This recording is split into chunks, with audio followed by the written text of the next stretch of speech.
Hi, and welcome to another episode of It's Just Racing, hosted by Jim. That's me. It was just all NASCAR racing today, and all roundy rounds, so he's not involved.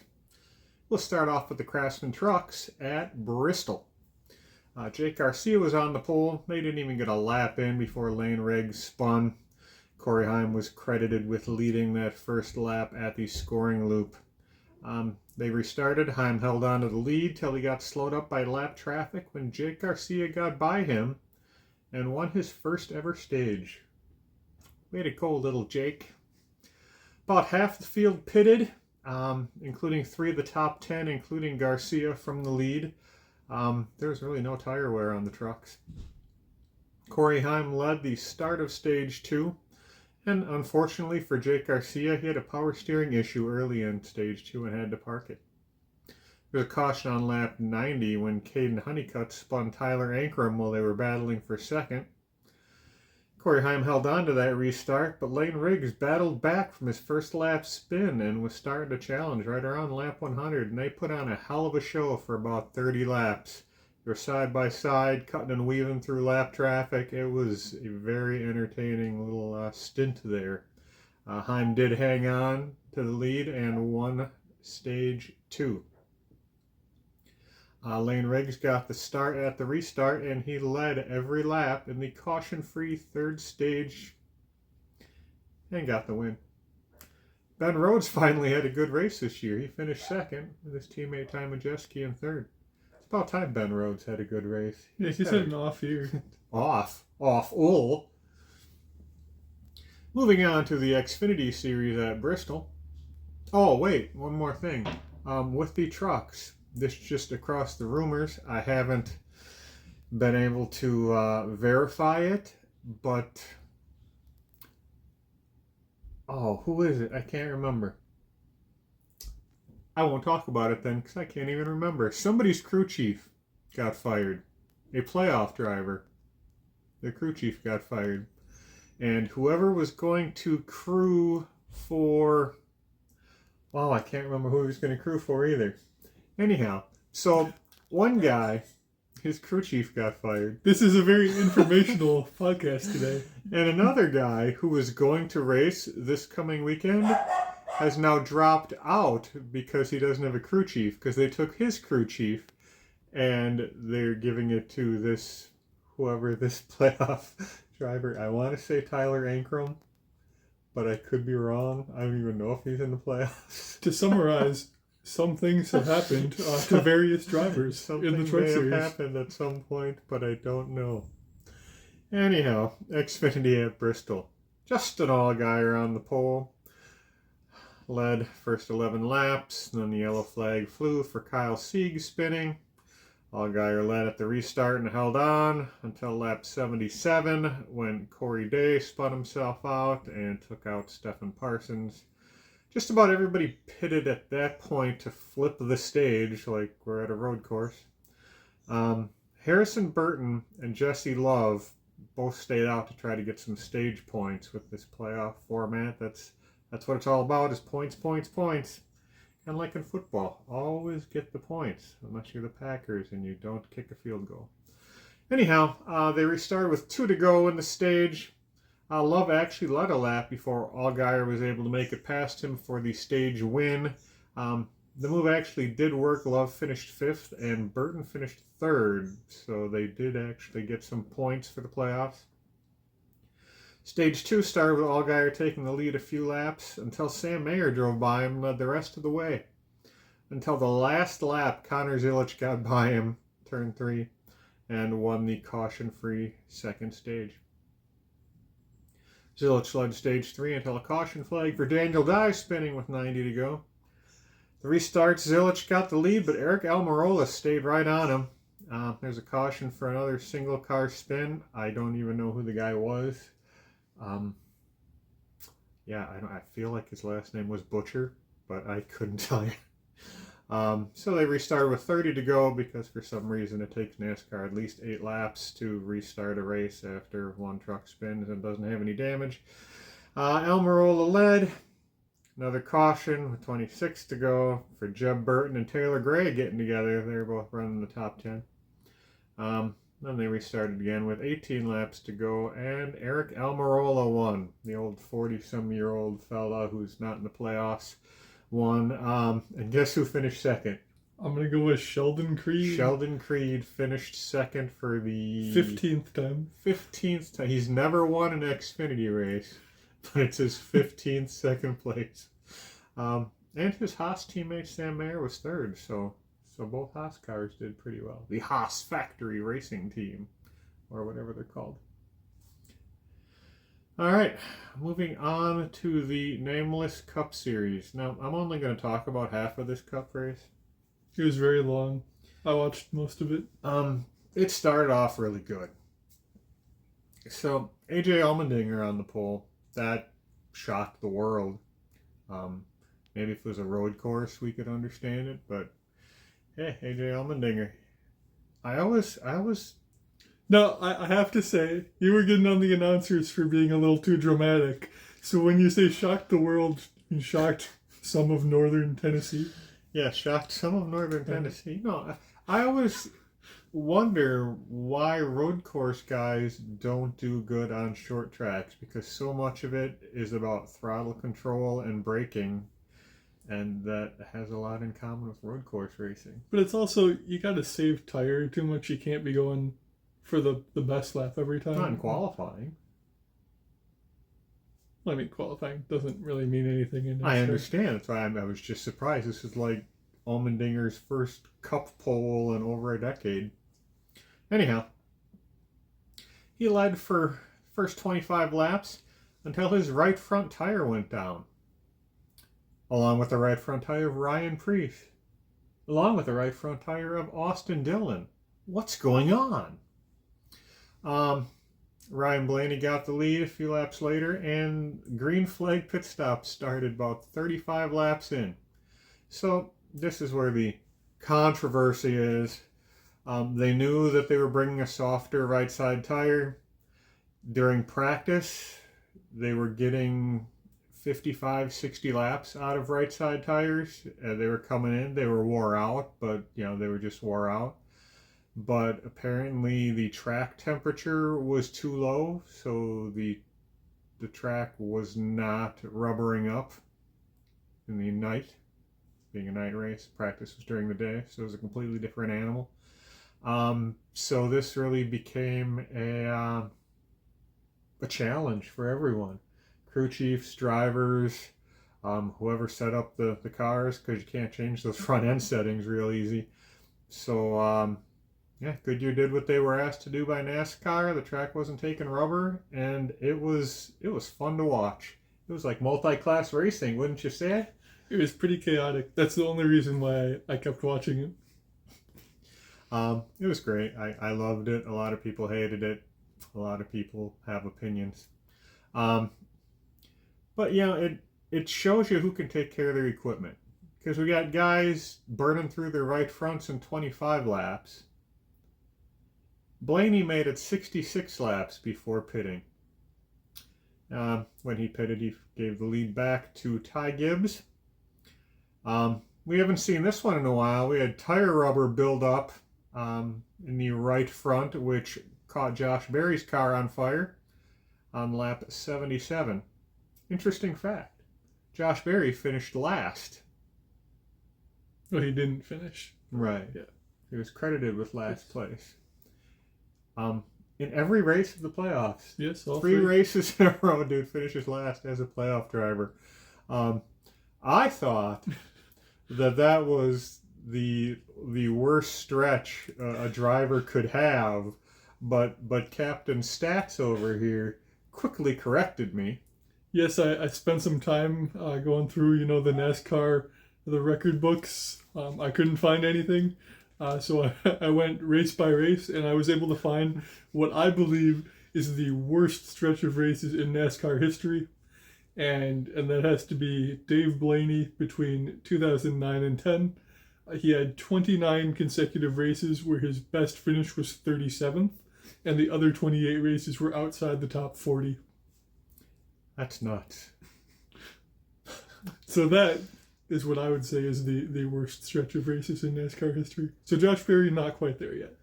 No, I guess he's got a season to go of finishing last before he can catch that, because you can't really finish much worse than 36th or 37th nowadays. But anyway, Josh Berry's obviously out of the playoffs now.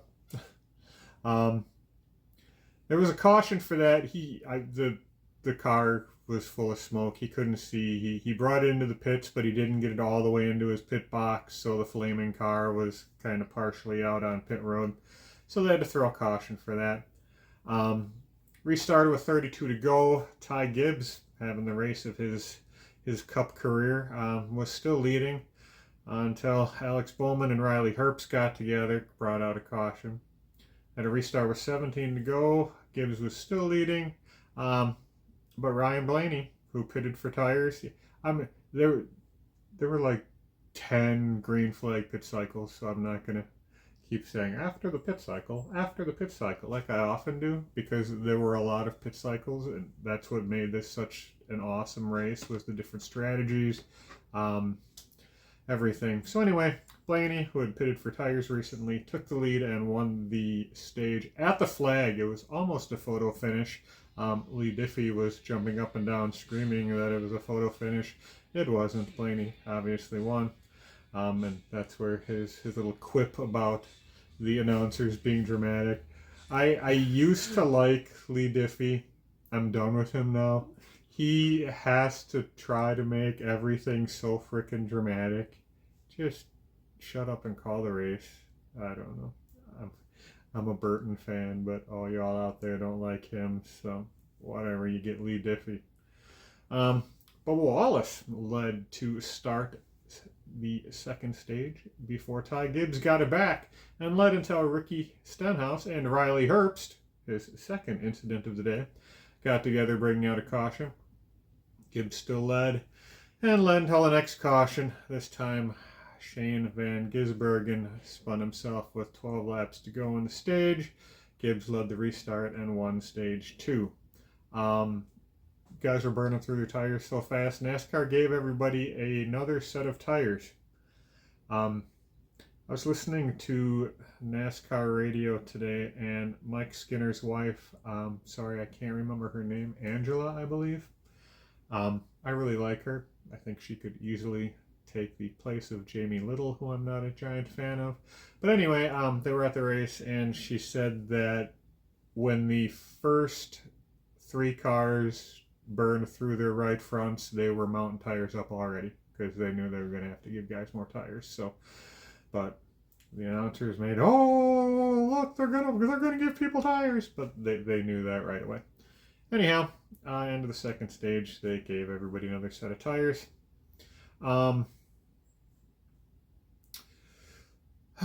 Let's see.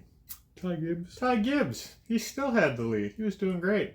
I just have a note here. During the race, they kept referring to Ty Gibbs as a kid and how young he is. I just want to note that he is older than me. But he looks like a kid. I just wanted to note that, so make your own inferences. Any exaggerations or no? The grand kid. Maybe they just left the word grand off. So Gibbs was leading stage 3 until Shane Van Gisbergen spins himself out again. Another guy who didn't belong in the playoffs. Sorry, Australia, he didn't. Isn't he New Zealand? Same thing. Oh, sorry, Australia. Sorry, New Zealand. Sorry, everybody.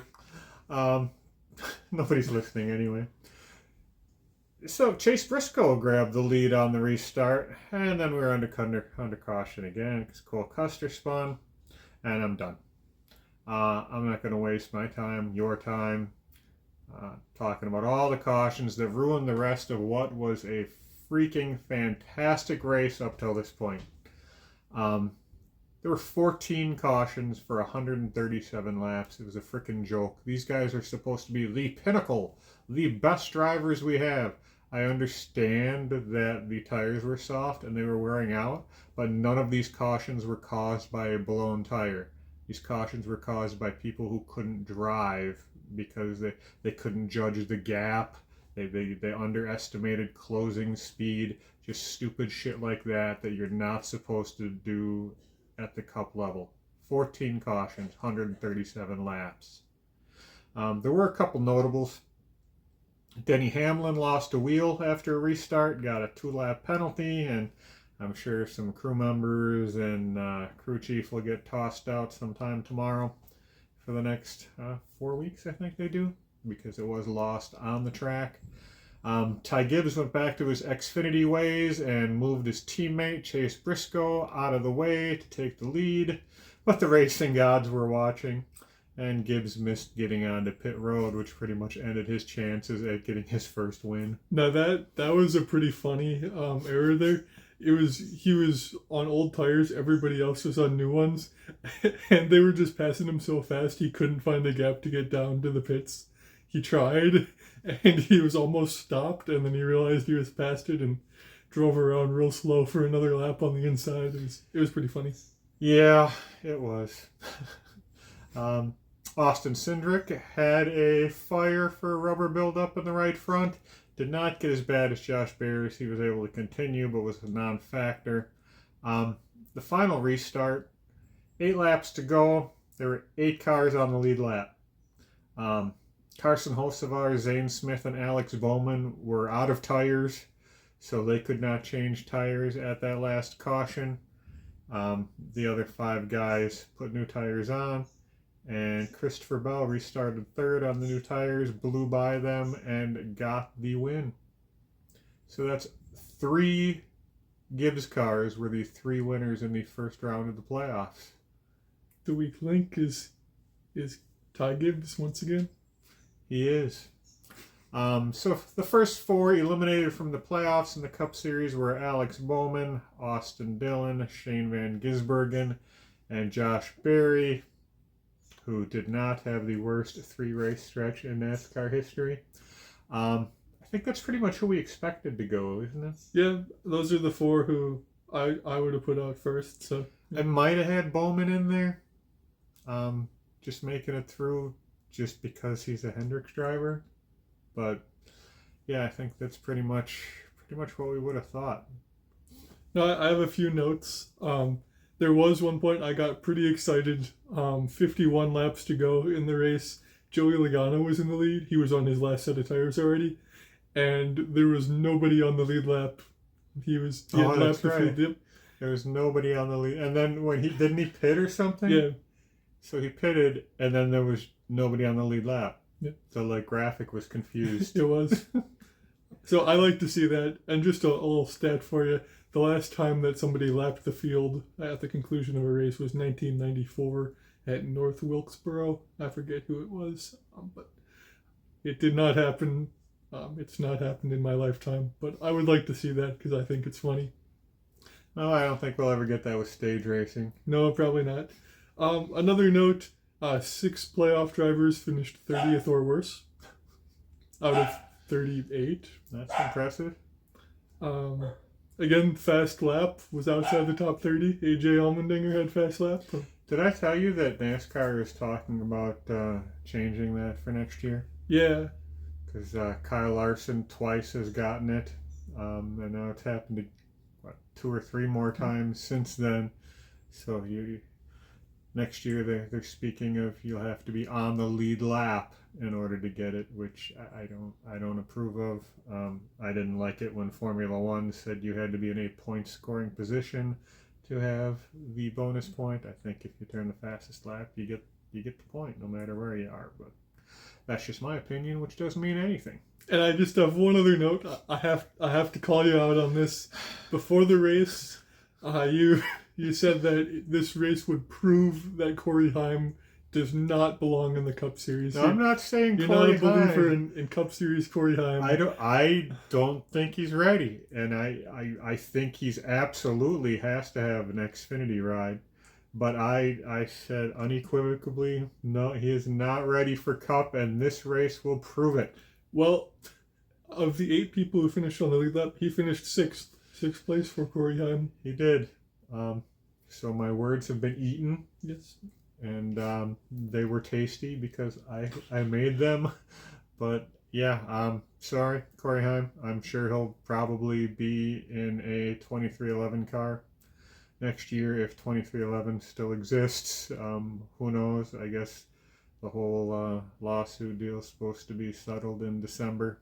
So, yeah, we'll see who races or doesn't race then. But my apologies, Corey Heim. My apologies to his dad, who probably won't watch this anyway, but if he does, he can send me a nasty message on Facebook.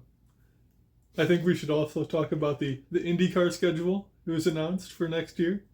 There were a couple additions and a couple subtractions. IndyCar will be at Phoenix. And I think I saw it's the same weekend as the spring race for NASCAR. It is. The IndyCar race will be Saturday, and the Cup race will be Sunday. You want to go? No. Okay. Maybe I'll go by myself. Have fun. And also, there's a new street circuit in Arlington, Texas. That's stupid. I think they're trying to do like the thing that Formula One did in Miami, where it's around the football stadium. I think it's around AT&T Stadium. I looked at the track map, and I'll hold out judgment on it because it looks like it could be interesting. I know IndyCar, there's usually some decent racing on a street circuit, so I'll just hold off. I'll watch it. It'll be interesting. I just think there's enough real road courses that you don't need street circuits. But looking at the schedule, it's like they've got it completely split up into thirds. It's like 1/3 ovals, 1/3 road courses, and 1/3 street circuits. I actually had that written out. Oh, my apologies. There's 5 street circuits, 6 ovals, and 6 road courses. So yeah, we need more ovals. I don't agree. We will not be going to Iowa. There are no more races in Iowa. I suppose they got bored with it and stopped going. Yeah. And there's no thermal club, which that was like That's an exhibition race anyways. Not this year. This year was a points paying race. What's that? Yeah. It was boring. So. It was extremely boring. Yeah. So I'm fine with that. There's a doubleheader at Milwaukee. Yeah, right? 3 races in Wisconsin. So of 17 races, 3 of them are in Wisconsin. That surprised me. Obviously, Road America, and then a doubleheader at the Milwaukee Mile. 2 of the last 3 races of the year, right? Yeah. I find that weird. I hope that they do something like they did the first doubleheader in Iowa, when it was just a party for the weekend with concerts and entertainment all throughout the whole weekend. Because otherwise I don't think that it'll be successful. I'm glad they're trying it, but I hope they do something to bring fans in.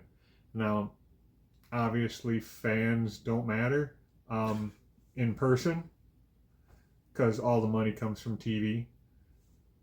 There are people saying, oh, they need to, sorry to go on a little rant here. People are saying they need to repave Bristol. Why are they going to spend that much money on repaving Bristol? Well, because only 60,000 people were there and it holds 100,000. Well, first off, you schedule the race on a Saturday night when University of Tennessee is playing football in Tennessee on that Saturday night. Okay, well, there goes half your fans because college football. And no, all the money comes from TV. You break even on the fans in the stands when you're looking at cup races, anything. All the money's made on TV. So I think that's, I don't know, they don't need fans in the stands, as proven during the COVID year. But yeah, hopefully for my sake they do something fun at the Milwaukee Mile, because then I'd go both days, maybe, perhaps. Depends on, I think we probably have to move your sister back to college again that weekend. Anyhow, I'll be quiet now. Well, no, next week, we've got Formula One in Azerbaijan for Baku. That's the street circuit you like, because it's got the castles and stuff. I love that. It's like so, it's almost like fake. It's so, because it's so old. You don't expect stuff to last that long. There's like 1,000-year-old castles right next to the track. It's just so cool to watch on TV. So that'll be happening Sunday morning. I'll be at the IMSA race, the 6-hour in Indianapolis. And then what have you got for NASCAR? NASCAR, we've got Xfinity. Is it New Hampshire? And Cup at New Hampshire, trucks are not racing. Don't understand why the trucks don't race. But anyway, yeah, Cup and Xfinity at New Hampshire, Formula One at Baku, and IMSA at Indy. That's their second last race, right? There's one more after Indy? Yeah. All right, that's all we got, and we'll talk to you next week.